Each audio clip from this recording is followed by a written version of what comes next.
Alright, hi everyone, Dhanush here. Welcome back to my channel, guys. So today's our video is all about Q&A, weekend Q&A. As most of you know, I'll be doing a Q&A session on my Instagram. So I thought of shooting the video and posting it on my YouTube channel. So let's start our queries. So the first query is, how many variations can be done for an arm workout? So arm workout, how many variations? So listen guys, arms are pretty smaller muscles compared to your chest, back and legs. So it's better to train them along with a bigger muscle which is primary and secondary like chest and tricep or back and bicep in that way, or training directly arms, that is bicep and tricep.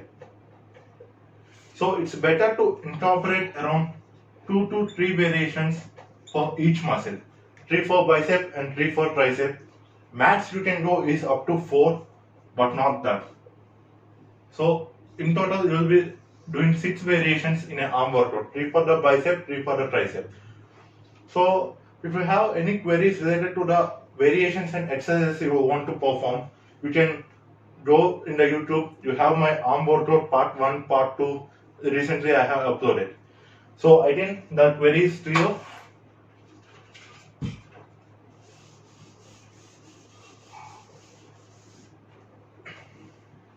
So let's go to the second query here.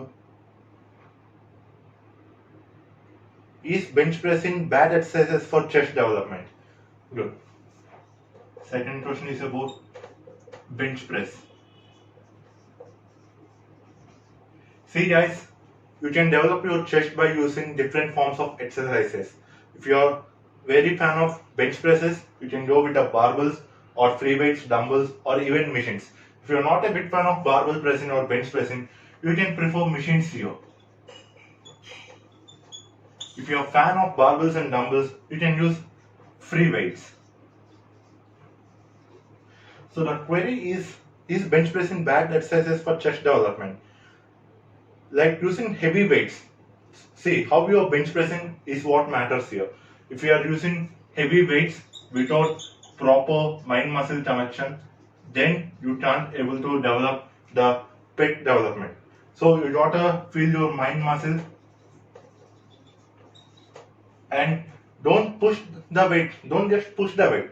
Feel your every rep, the eccentric and the concentric. The eccentric portion, it has to take around 1 or 2 seconds, and do the concentric portion for 1 or 2 seconds, which is the best way, time under tension, which is the best way to develop your pec muscles using a bench press. And try to alternate the angles, like incline, flat, decline. So don't just always stick to incline or flat or decline. Just try to alternate the variations. If you are doing an incline barbell press, try to go with a decline dumbbell press and do a flat fly movement or a machine press. That way your muscle will be getting activated properly and you will be having the best muscle building.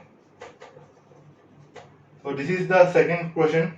And even if you feel you are not improving in your bench press, try to add new techniques like pause reps.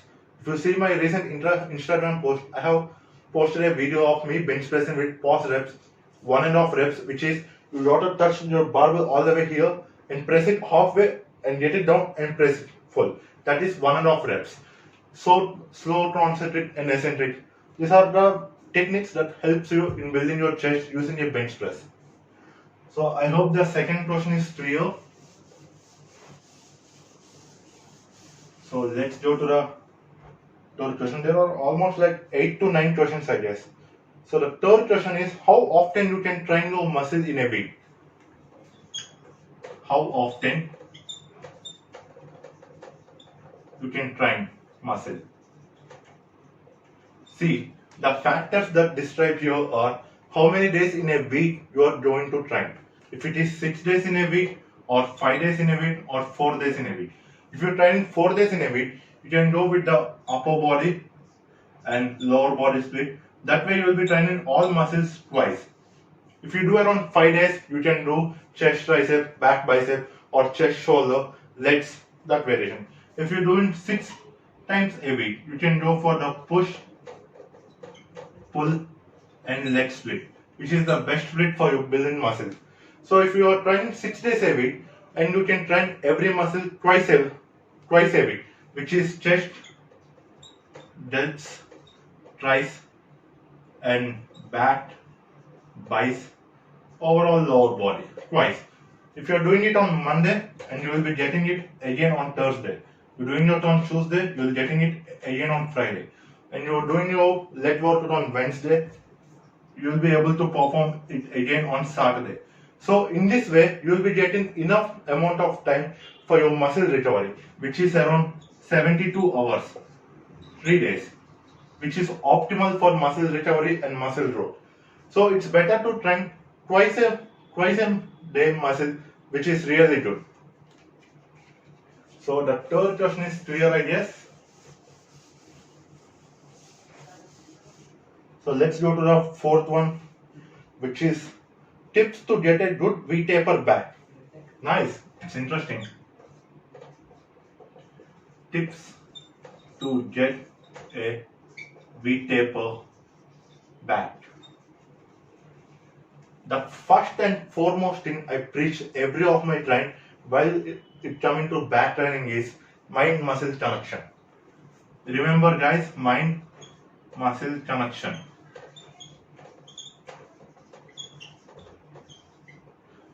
Unlike like other muscles like chest, arms, legs, anything, you're doing a shoulder press, you can visualize yourself in the mirror. You're doing a bicep curl, you can see yourself in the mirror. You're doing a chest dumbbell or a machine chest, you can see yourself in the mirror. But back, when coming to back, it's not like that. You have to visualize in your mind. You pull in it to activate your lower lats, you have to visualize in your mind. You pull in a rope to activate your upper back, you have to visualize that in mind, which is mind-muscle connection. This is the foremost important thing when coming to the back training. So back is a typical muscle which you gotta change your grips when training back. Don't just stick to the normal grip, which is like pull down or rowing or a dumbbell row. Just change your grips, like pronated, close, supinated, wide. Just change your grips according to the exercise. Just make sure what feels to best and do it more often with that grip. If you can't choose what is best for you, then it's time to hire a good coach who can help you the best exercises, or even you can see my YouTube videos or Instagram videos where I have been given a lot of back workout videos, back training videos. Third, which is we have to incorporate rows and pull downs equally. Yeah, you have to incorporate rows and pull downs. A lot of people just do the lat pull down, close pull down, but still you got to do your dumbbell rows, you got to do your barbell rows. Do equal preference to the rows and pull down movements, which will help you in getting the best V-taper back. So I guess with the fourth question is clear. Let's go to the next question.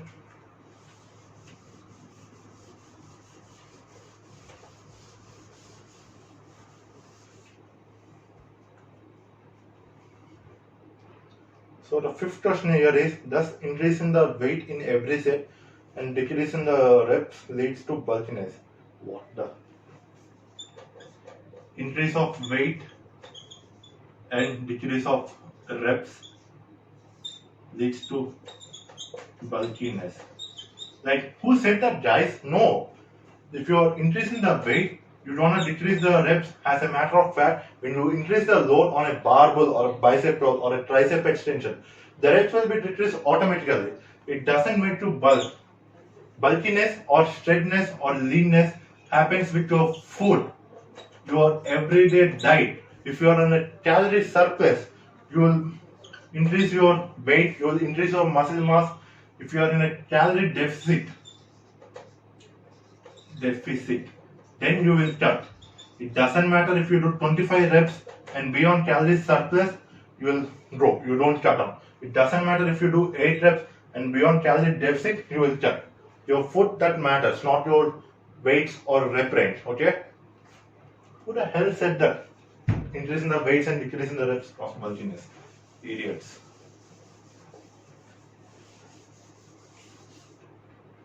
So I guess you're done with the fifth question. So sixth question, my numbers on bench and deadlift are not going up from the past 40 days. I think I have hit a plateau. Could you please help me, sir? It's really interesting question, guys. Plateau, bench and deadlift. The guy here said his numbers are not going up on bench and deadlift from past 40 days. So you have to consider three things here. The number one is recovery, which is, are you doing enough recovery? Are you sleeping at least 8 hours per day? Are you being hydrated yourself, like your daughter drink at least 4 to 5 liters of water? When performing heavy compound movements, you gotta be better recover on your muscle. It doesn't matter if you squat, if you deadlift, or if you bench. So the second thing here is food. What sort of food are you taking in a day-to-day life?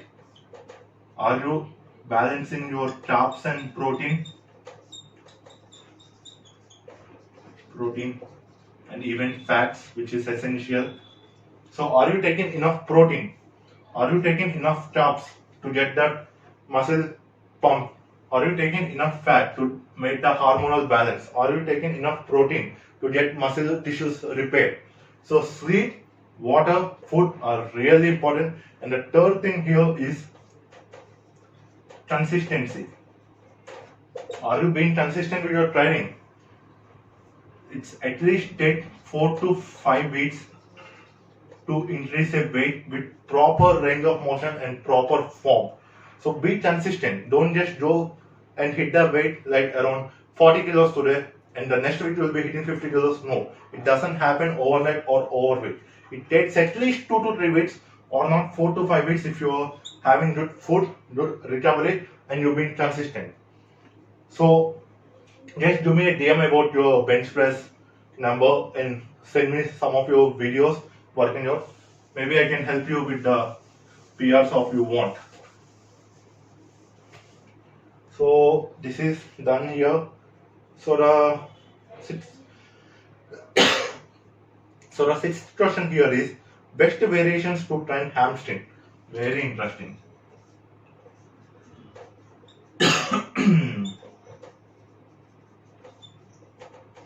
Hamstring. Hamstrings are the backside portion of your legs. Hamstrings primarily get activated when you train your squats or even when you do your lunges. Hamstrings get activated along with your quad muscle. So if you want to hit hamstrings separately, you want to isolate the hamstrings separately, the number one variation here is leg curls. It doesn't matter what mission is it, if it is a seated, pronated, doesn't matter. Keep hitting your leg curls, guys. And the second best variation, you can even call it a compound movement, which is Romanian deadlifts. Or you can call it a stiff leg deadlifts. Stiff leg deadlifts. Romanian deadlifts or stiff leg deadlift with a barbell or dumbbell. I mostly prefer dumbbell, which is really good in getting that mind muscle connection and activating your hamstring. So if you are an intermediate guy, keep these separated. If you are an advanced or more like habituated to your workouts, better perform it as a superset. You will get the best result. Take a dumbbell around 12-15 kgs, weight doesn't matter according to your strength. Do around 12 reps of Romanian deadlift or stiff leg deadlift, whatever you call, and then superset it with leg curl.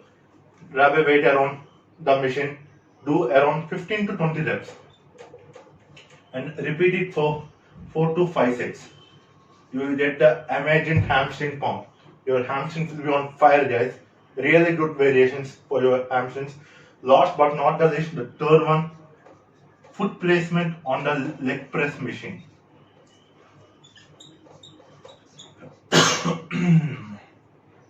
Foot placement on the leg press machine. Just you have a leg press machine in your gym, right? Place your feet high on the machine. Feet high. Place your feet high place it a little closer as of your shoulder width, and you will be activating your hamstrings. If you keep it in the normal, you will be activating your quad. If you keep it a little higher than the normal, you will be activating your hamstring. So these are the 3 best variations for involving your hamstrings. So I guess it is clear.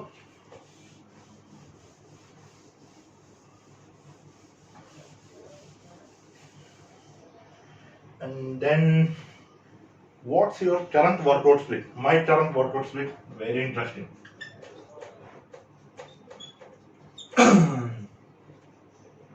So I train chest and delts,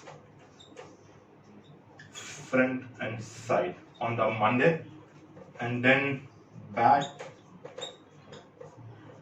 rear delts and biceps. Not biceps, just back and rear delts and the traps. And I will be training arms on a single day. I just want to have a longer arms, right? So I have to work more on my arms to get the arms bigger. Yeah, it's big, I guess. So training the arms separately, and then I will go for legs on Monday.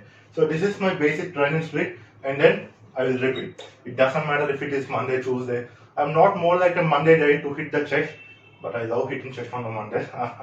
So I just start with the chest and shoulder, like chest, front deltoid, side deltoid.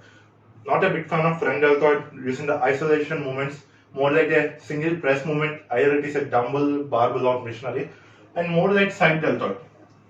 Dumbbell raises, lateral raises, activating more of side deltoid rather than focusing on the front deltoid. Once the chest workout is done, and then I will go back and rear deltoids. This one and the traps on the other day, and then bicep and tricep, which is arms, and then legs, and then repeat. So this is my current workout split basically. I guess you like it. If you have any queries about my workout variations, just let me know. I'll post my videos. You can even let me know in my DMs. And 8th question here is, I don't feel my side delts while doing the lateral raises. Any alternative? Noise? Yeah, I know you, boy. Side delts. Not feeling while doing lateral raises. You will perform lateral rise for activating your lateral head of your deltoid, which is side delts, you can even call it. But if you don't feel it, you doing the lateral rises or your traps taking place while performing the lateral rises rather than your lateral head of your deltoid, perform it with single hand. Yeah. Suppose this is a dumbbell. Hold it this way, do a little side bend and rise it. You will get a lot range of motion and a good pump on your side deltoid, avoiding your traps, which is really helpful in building those side delts. Single hand bend rises. And if you want any alternatives, you can even perform with a cable. The same moment with a cable, you will get an extra range of motion. Dumbbell, you don't want to stop it here. Cable, you can get a little stretch, extra stretch, which really emphasizes your side deltoids. Cable rises, and you can even perform upright rows. But remember, you can perform upright rows for your side delts and traps. So I'm gonna make a video on how to perform it for your side delts, not more of traps. You want to activate more of your side delts, right? So you can even perform upright rows. So this is our 8th question.